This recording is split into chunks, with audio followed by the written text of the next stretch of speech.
Salut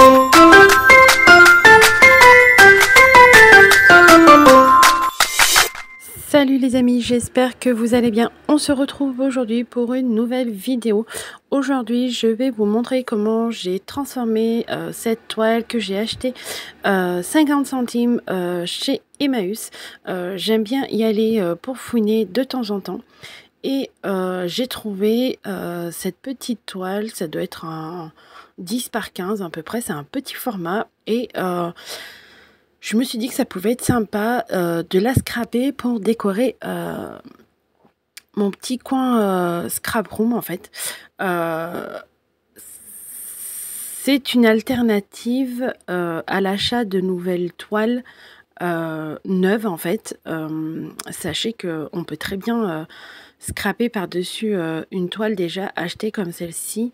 Je vous dirais que là, le seul inconvénient que j'ai eu, on va dire que déjà d'une, j'ai du gesso pas tip top, de pas très bonne qualité. C'est le gesso d'Action, il est pas très couvrant, donc j'ai dû faire plusieurs couches pour avoir un rendu quand même assez opaque. Mais je pense que si on a un gesso de bonne qualité, une seule couche, voire deux, ça devrait suffire.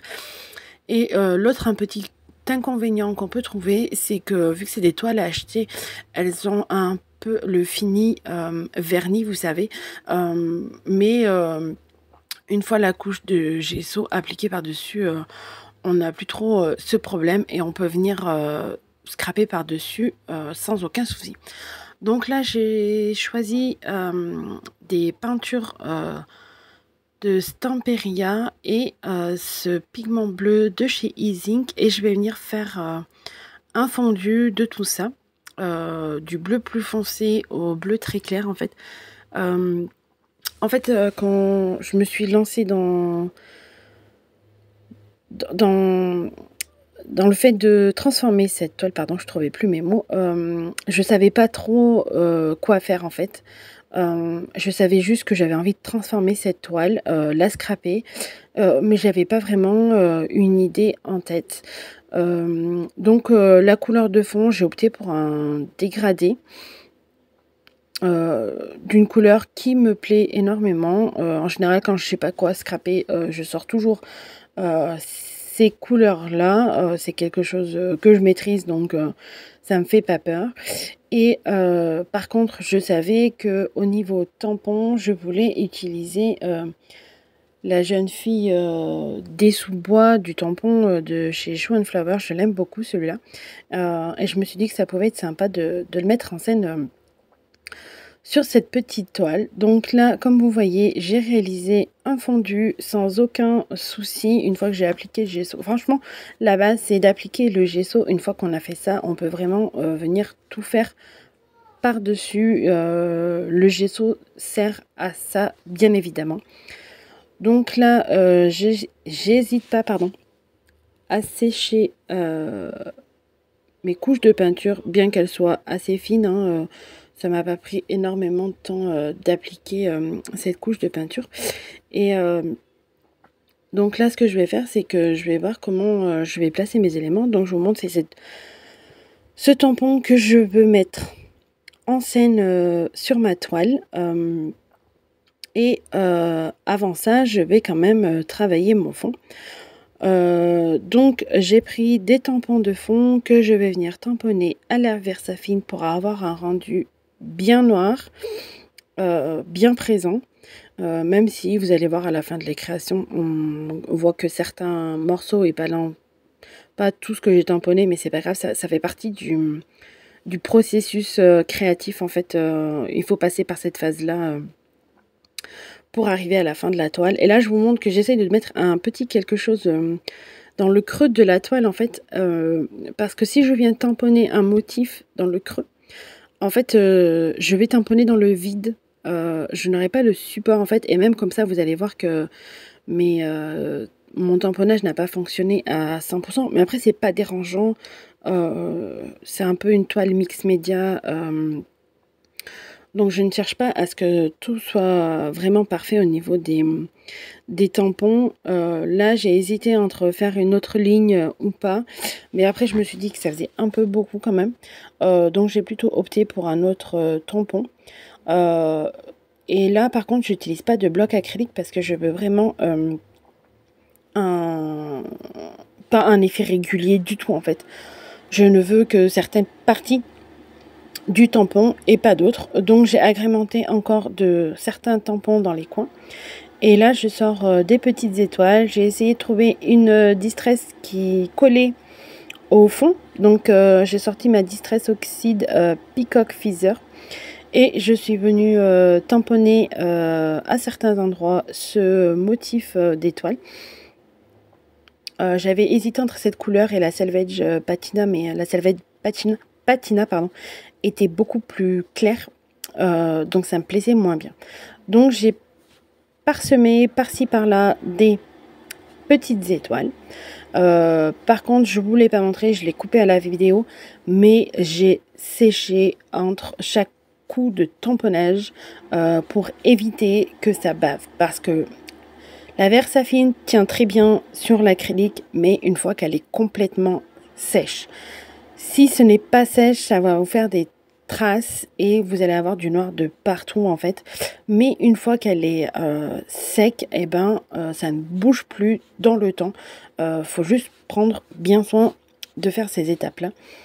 Je cherche à apporter un peu de clarté quand même, donc je viens faire quelques gouttes. Les premières gouttes que j'ai fait, j'en ai fait pas beaucoup, mais elles étaient assez grosses. Et là, je viens diluer mon pigment blanc avec de l'eau, tout simplement pour avoir des taches un peu plus fines. Et je l'ai fait au pinceau, celle-ci. Donc là, j'ai feuilleté dans mes pochoirs et j'ai opté pour celui-là. Et en fait, j'ai dans l'idée... Enfin, j'avais une idée, mais ça n'a pas vraiment eu l'effet que je désirais, mais c'est pas grave du tout parce que ça m'a donné un très très bel effet aussi. C'est ça, des fois, quand on scrape, c'est qu'on a une idée en tête avec un certain produit et au final, ça ne l'est pas du tout. Donc, mais c'est pas grave, j'ai eu un résultat qui me satisfait énormément quand même. Donc là, je vérifie que mes gouttelettes soient bien sèches quand même et je viens appliquer mon pochoir. Donc je le fixe avec du washi et en fait je vais utiliser ces glitter drop de chez Action en fait, et j'ai cette teinte un peu blanc nacré et je me suis dit si je vais l'appliquer, en fait dans ma tête j'avais l'intention qu'il sèche transparent en fait, mais il n'est pas transparent, il est blanc nacré. Vous voyez la subtilité d'où je veux en venir.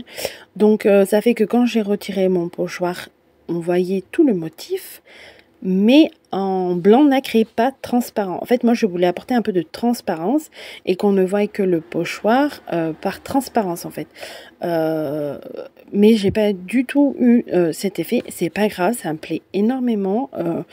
Mais pour le coup, vu que ça a été un pochoir en forme de bande, on va dire, en fait, il est assez long et pas très large.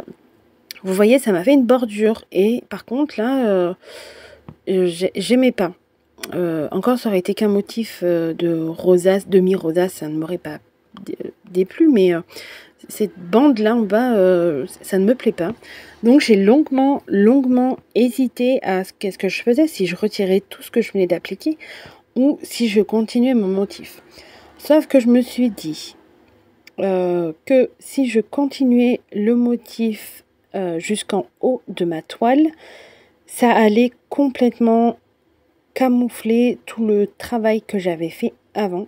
Et c'est pas ce que je désirais parce que j'aime beaucoup mon fond que j'ai travaillé jusqu'à présent. Donc c'est pas ce que je souhaitais. Ça aurait été un effet transparent, un effet glossy, ça ne m'aurait pas dérangé. Mais je ne voulais pas complètement le recouvrir avec cet effet blanc nacré là comme ça. Donc après avoir longuement réfléchi pour savoir comment rattraper un peu cette erreur, je me suis dit que j'allais refaire une autre bande, mais en quinconce, pour éviter de trop répéter le motif justement.